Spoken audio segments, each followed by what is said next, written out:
Hello everyone. Today we are going to be making some really cute little mushrooms just like this on the pottery wheel. Now I am quite new to the pottery wheel. I've only been on the pottery wheel for about 8 or 9 months now. I have done ceramics for a number of years since the early 1990s, but the wheel is a newer thing for me. So let's go on the wheel as a bit of a newbie, I guess, and let's just have a go at making some of these really cute, sweet mushrooms.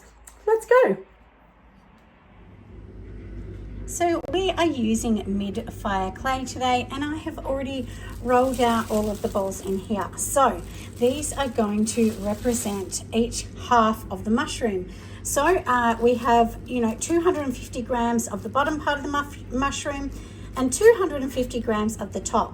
Now these ones are 200. I'm going to do 2 different sizes, and we will see how these ones go. So let's go over to the wheel and let's make some.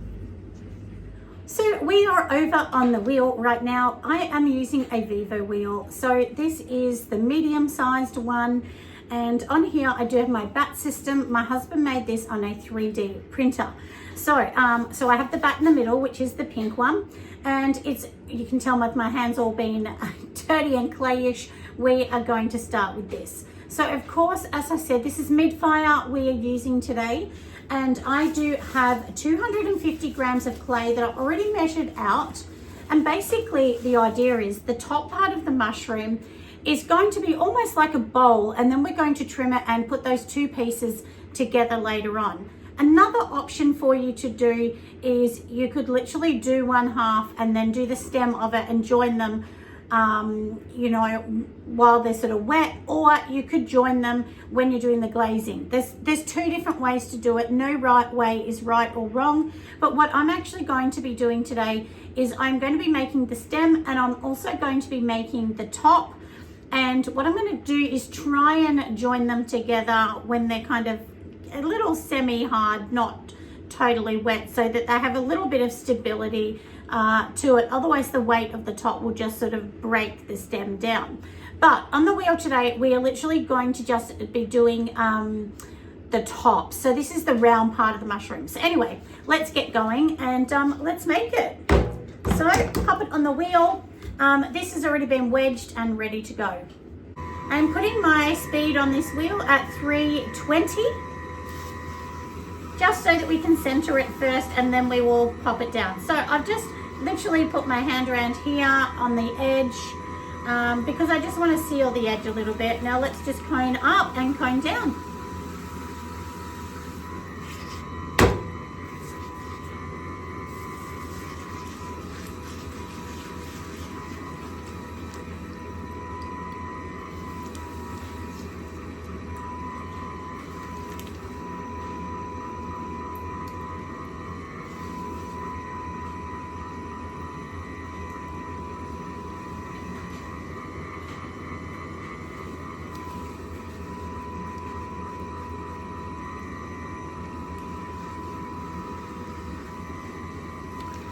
Now this is a fresh bag of clay, so you don't have to cone up, cone down too much if you don't want to, but I generally do this 3 times. I've just got into a habit of doing it, but make sure your water and clay is really lubricated, because that way it is going to work and do its job.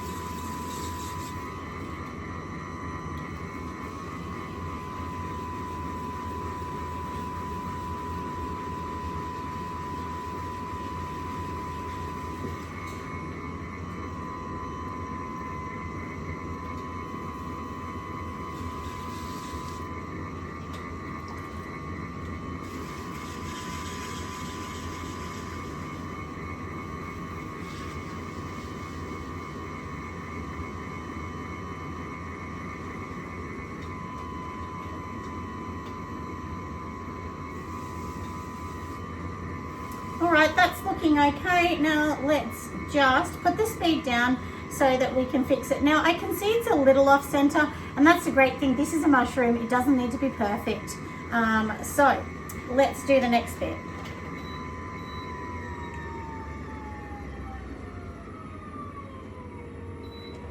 So I've turned my wheel down now to 175, and all we literally want to do is just sort of get a mushroom shape. Now remember, this mushroom shape is upside down. So the bottom bit in the center is going to be the top of the mushroom, and during trimming we're going to sort of round that off a little bit. So, you know, you can't really make it wrong, because a mushroom is funny odd shapes. Now usually what you do is like just pull the cylinder up, but what I'm doing with this is I'm literally going to pull it out a little bit, because a mushroom's kind of like wide, but you can have a round mushroom if you want. And that's why I said, you know, if you're a little off center, it really doesn't matter, because it does not need to be perfect. We just kind of want the rough shape. Make sure you leave a bit of extra clay on the bottom, because we want to be able to play around with that during the trimming.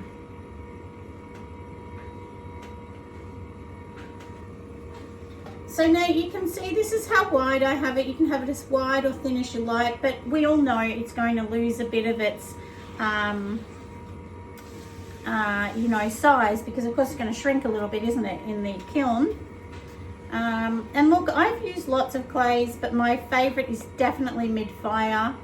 Now I'm just going to give it a little bit of a flanged kind of edge, because I feel like a mushroom kind of should have this little funny kind of frilly typed edge. We'll just push it in a little. So you don't want it too thin.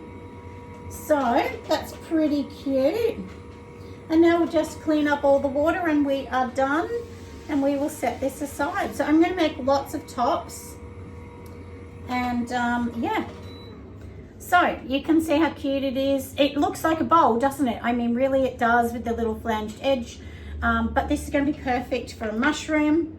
We will cut through it and see how it goes. With this, so, you know, there's, and look, if you make a mistake, it doesn't matter. Like, we can recycle this, we can fix it up. We definitely can, you know, remember, this is not food. This is a little funny mushroom. So now I forgot to do the edges, so we could turn that back on and like do that. So, which I forgot, didn't I? Silly me.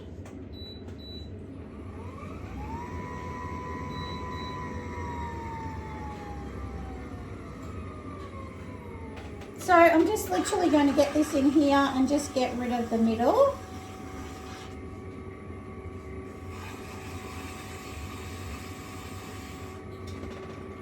All right, so let's just clean this up.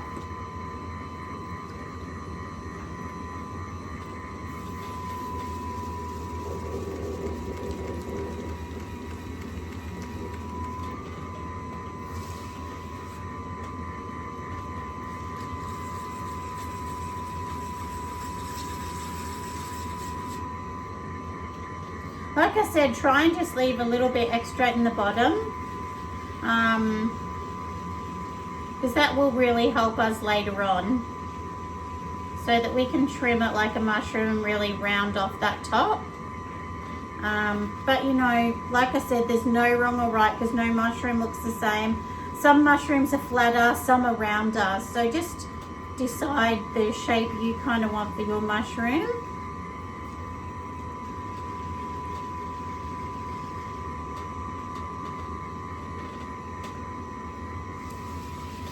Now, if I was making a bowl, I would do this a tiny bit different, but for now,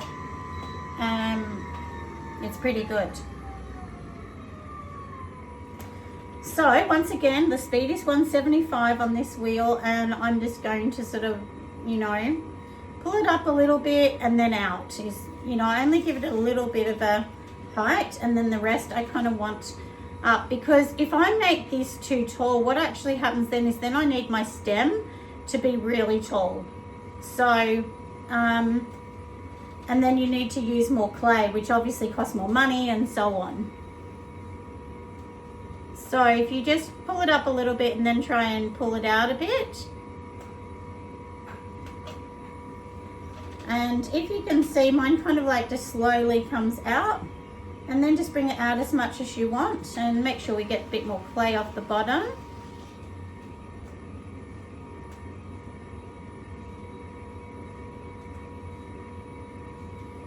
Give it that little edge that I like.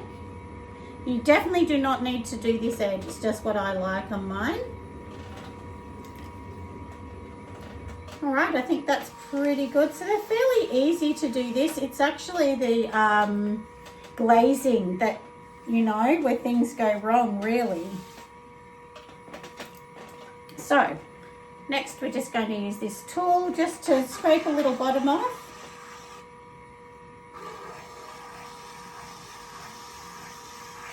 And that's just to make it easier for us later. So that is it. And let's just push this one aside. And yeah, and then that's our little mushroom. Almost looks a bit like a saucer shape. All right, everyone, we are done. We have taken them out of the kiln, and now it is time to take a bit of a look at the end result. Ta-da! Isn't it so sweet? I mean, I absolutely love it. So these are done in 2 pieces, and rather than attach them, honestly, I just glazed the bottom, glazed the top, and then literally sat them together, and during the firing, the glaze has fused them together. So they are really, really looking cute. I sell a lot of whimsical and mushroom type things on my TikTok lives and of course on my store. So these are kind of what they look like. We did do a few goes on the wheel. I did have to recycle a few after a few mistakes, but it has been super duper fun. Now I have actually glazed these in Australian glazes. So the bottom glaze here that I've used is from Walker's, and it's a green Celadon, which does look quite pretty. I wanted to keep these honestly quite a natural look. And then the top one here, I think is called Alpine Alps from Walker's Ceramics, which is just a nice sort of beigey color, quite a neutral palette color. But anyway, they do look super cute. I'm sure that you agree. So have a go on the wheel. All you need is a little bit of pottery, a little bit of imagination, and you can create something gorgeous. Anyway, I hope you've enjoyed my video. Make sure you give me a thumbs up, and I'm going to see you lovelies on the next video. Bye, friends.